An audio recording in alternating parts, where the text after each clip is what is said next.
It's 7:14 on a Sunday morning, and you're standing in a hardware store parking lot with a receipt for a $6 furnace filter you didn't need to buy today, but bought today anyway, because the old one still had another 2 weeks in it and you'd rather not waste it. Your phone buzzes. It's a group chat photo from your cousin Adrian standing next to a brand new Wrangler with a bow on it.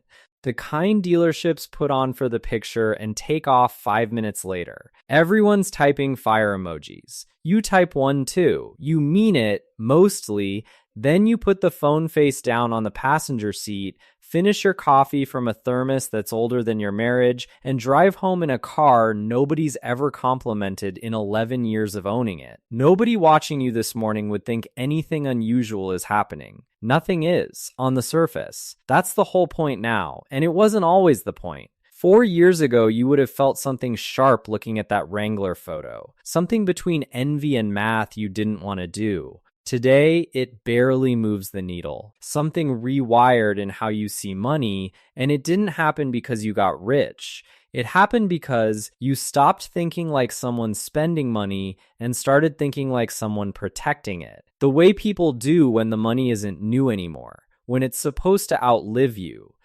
Rewind 5 years. You're 29. You've just closed your best sales year at the agency, a bonus check for $14,200 sitting in your account like it might evaporate if you look away. You know exactly what you're going to do with it because you've been rehearsing it for months. A boat, not a big one, a 19-foot bowrider. Used but clean, $11,800 out the door. You justify it the way everyone justifies the thing they've already decided to buy.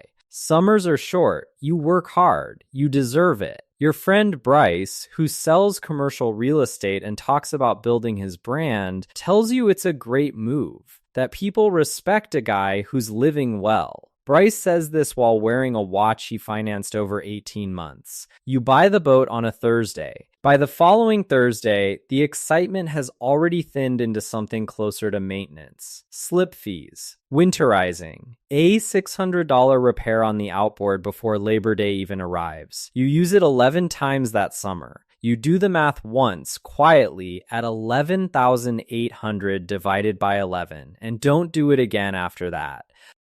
Your grandmother's old neighbor, a woman named Ruth Calloway, comes to your parents' house that August for a cookout. Ruth is somewhere past 80, wears the same cardigan she's worn to every cookout you can remember, and drives a Buick with a dent in the fender she's clearly never bothered to fix. Her late husband ran 3 pharmacies across 2 counties before he died.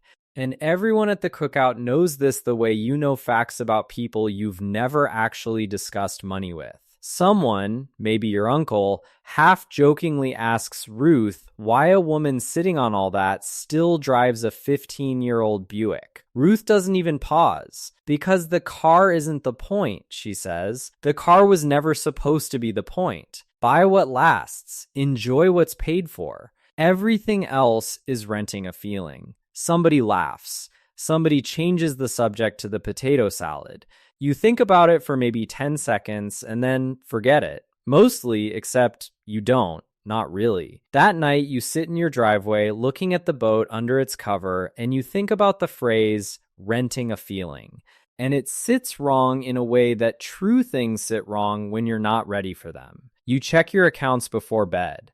$2,100 in checking, $340 in a 401k you started because HR made you fill out a form, not because you understood what it was. You're 29, you just made more money in 1 year than either of your parents ever made in one. And on paper, you are barely anyone at all. You don't sell the boat that year. Old money habits don't arrive as a decision, they arrive as a drift, and yours starts small. You stop replacing things that still work. You start reading the statements HR mails you instead of shredding them unopened. You notice, almost by accident, that your coworker Odessa never talks about what she buys, only about what she owns outright. And that when the office pool argues about the market, she never has an opinion loud enough to repeat. You start eating lunch near her, not on purpose exactly, and one day you ask her, half embarrassed, how she thinks about money. She says something that sounds almost too simple to be useful. I decide what something's worth to me once, then I stop deciding. You don't fully understand it yet. You will. At 30, you sell the boat. You take a loss, $9,100 against what you paid, and it stings in the moment the way admitting a mistake always stings more than the mistake itself did. You put $4,000 of it into your 401k, enough to hit the match your company had been quietly offering the whole time you never bothered reading the packet. The other $5,100 sits in a savings account earning almost nothing, but earning something, which is a different feeling entirely than watching an outboard motor earn nothing while rusting under a tarp. Your friend Bryce buys a lake house that year. Not to live in, to diversify, he says, though it's financed at a rate he doesn't mention out loud and sits empty most of the year except for a few long weekends he posts from. You don't say anything. You've started noticing that the loudest financial decisions in your life belong to people who talk the most about money, and the quietest belong to people like Ruth, who almost never do. By 32, you've built a habit that would look almost boring if anyone ever watched you do it, which nobody does. Every paycheck, before you see the number that hits checking, $380 leaves for retirement accounts, and another $220 leaves for a taxable brokerage account you opened after finally reading 3 articles Odessa sent you without comment. You buy the same handful of boring index funds every 2 weeks, whether the market is up or down, whether Bryce is posting from the lake house or complaining about the payment on it. There is no clever timing here. There is no story worth telling at a party. The boringness, it turns out, is not a flaw in the plan. It is the plan. At 33, you get invited to a work dinner at a steakhouse where the managing partner, a soft-spoken man named Desmond Whitfield, picks up the tab without any ceremony at all. No toast, no mention of it, like it never happened in the first place. You notice his watch is plain, his suit is good but not new, and his car in the valet line is a decade-old Lexus that still runs the original tires. Someone at the table, a new hire trying too hard, asks him what the secret to making partner was. Desmond thinks about it longer than the question seems to require and says, "Most people spend their 20s trying to look like they've already made it. I spent mine trying to make sure I never had to look like anything." Nobody at the table quite knows what to do with that sentence. So the conversation moves back to the football game on the TV above the bar. You think about it the entire drive home. At 34, the market drops hard over a spring you'll remember mostly for how little you did during it. 6 weeks, and your account goes from $61,000 to $47,000, a number that used to be your entire salary sitting there and then not sitting there. Your hands go a little cold the first time you see it as a percentage instead of a dollar figure, because a percentage always feels more final somehow. You call Odessa not really for advice, more because you don't want to be alone with the number. She says something you'll repeat to yourself for years afterward. Old money doesn't check the account during the storm. Old money already decided how the storm ends before it started. You don't sell. You let the automatic transfers keep running, buying more shares at lower prices without meaning to time anything at all. 8 months later, the account isn't just back to $61,000, it's past $71,000. And the 6 weeks that once felt like a catastrophe now barely registers as a memory.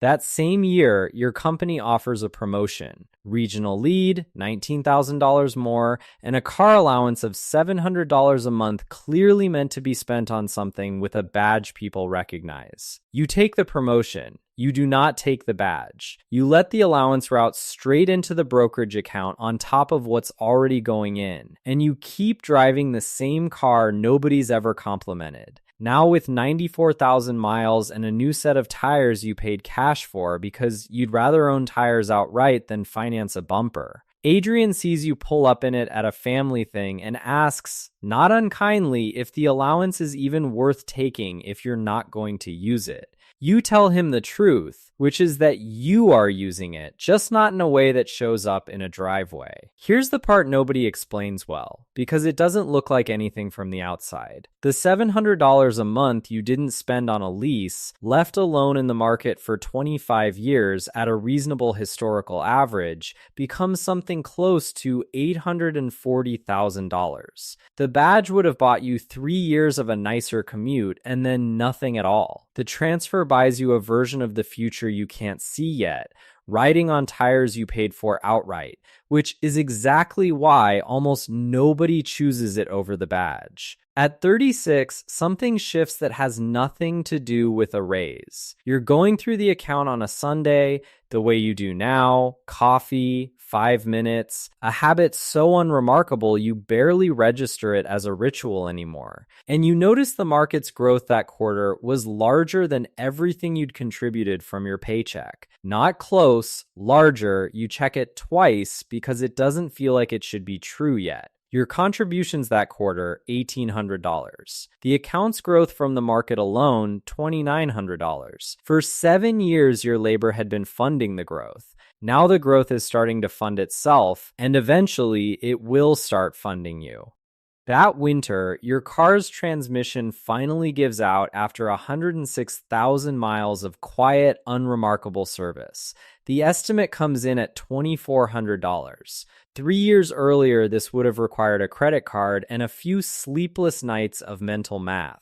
Now you tell the shop to go ahead before you've even hung up the phone, and you don't check a second account first, because you already know the answer. Your partner Simone is in the kitchen when the call ends, and she says, "You didn't even flinch." You tell her you used to flinch at $300. Now $2,400 is a Tuesday. She's quiet for a second, and then she asks the question that ends up mattering more than either of you expects that night. So why do we still drive it instead of something new? You don't have a clean answer for her yet. You'll find one, eventually, and it isn't the one she's expecting.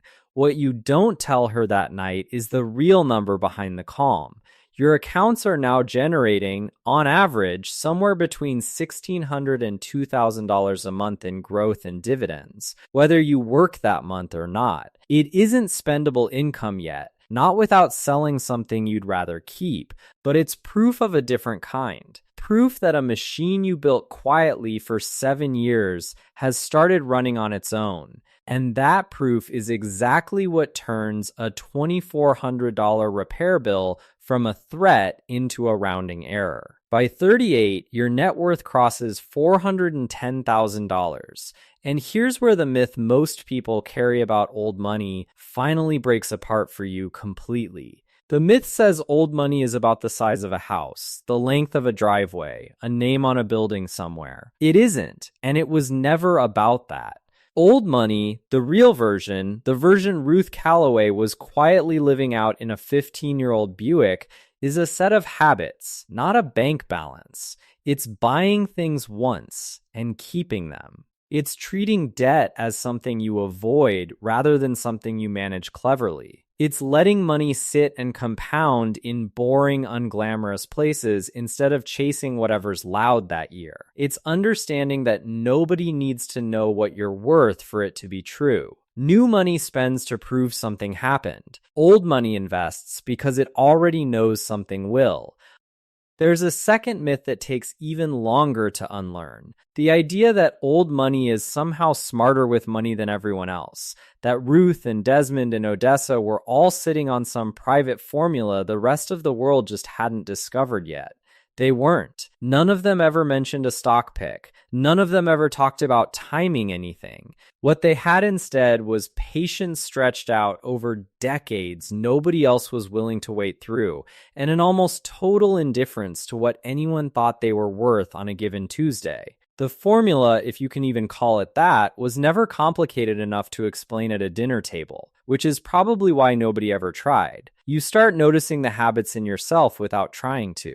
You buy one good coat instead of 4 cheap ones, and you keep it 11 years. You stop upgrading your phone every cycle and start upgrading it when the old one actually fails. You pay your credit card in full every month, not because you're proud of it, but because it stopped occurring to you to do otherwise. You give money to your niece's college fund quietly. The way Ruth apparently helped half the neighborhood's kids through school without anyone finding out until her funeral, and you don't mention it at the next family dinner and nobody asks. If you're looking for the actual mechanics behind a shift like this, here's the version that isn't a metaphor. First, automate before you see the money, because willpower loses to a number sitting in checking every single time. Second, buy quality once instead of cheap 4 times, because the real cost of anything is what you spend replacing it, not what the tag says. Third, treat every raise as an opportunity to increase your savings rate before your lifestyle notices the extra room. Fourth, keep 3 to 6 months of expenses somewhere boring and liquid, so a bad month never becomes a bad decade. Fifth, ignore what the market does on any single Tuesday, because your account isn't due for withdrawal on a Tuesday, it's due decades from now. Sixth, let compounding do the loud work while you do the quiet work, because by the time the growth outpaces your contributions, you won't need to hustle nearly as hard to keep the machine running. Seventh, and this is the one almost nobody says out loud, stop needing anyone to know. The moment you stop needing witnesses is the moment the whole thing gets easier, because you're no longer financing 2 lives, the one you're living and the one you're performing. At 40, Adrian's Wrangler gets traded in for something newer, financed again, payment a little higher this time, and you don't say anything about it because you remember being 29 with a boat under a tarp, and you know exactly what it feels like from the inside. You help him quietly that winter when a slow month at his job turns into a real problem, and neither of you mention it again, the same way your accounts grew without anyone mentioning them either. There's a cost to all of this that nobody warns you about, and it isn't a small one. Being financially unreadable to almost everyone who's known you your whole life gets lonely in a way you didn't expect. When old friends complain about a $300 repair, the stress is real to them, and you understand that, but you can't fully feel it with them the way you used to, and pretending you can start to feel dishonest after a while. Ruth Calloway, you realize much later, wasn't just frugal. She was invisible on purpose, and there's a toll on that road nobody puts on a spreadsheet, because it isn't a number, it's a feeling of standing slightly outside every conversation about money you're ever part of again. It's 7:14 on a Sunday morning again, a different Sunday, 6 years further into the story, and you're standing in the same driveway with a coffee thermos that's been replaced exactly once. Adrian's group chat sends another photo, a different truck this time. Another round of fire emojis, you mean. Mostly, your account sits at $1,040,000. You look at it the way you look at the weather. You close the app. You drive to a job you keep because you want to, not because you have to, in a car with 140,000 miles on it that nobody has ever once complimented. Ruth passed 2 winters ago. At the small service, her niece mentioned, almost as an aside, that Ruth had quietly funded 4 kids' college tuitions over the years, kept the Buick until the day she died, and left behind more than anyone in that neighborhood had ever guessed, in accounts nobody had known enough to ask about. You didn't say much that day. You just thought about a sentence from a cookout a decade earlier, about a boat under a tarp, and about how the whole story of thinking like old money was never really about looking like anything at all. It was about what you were quietly building while everyone else was busy watching what everyone else was buying. If this made you rethink what wealth is actually supposed to look like, hit like and subscribe. There are more stories like this one coming. And I want to know, be honest, is there something in your life right now you're financing to look like you've arrived instead of building so you actually get there? Tell me in the comments. Thanks for watching, and I'll see you in the next one.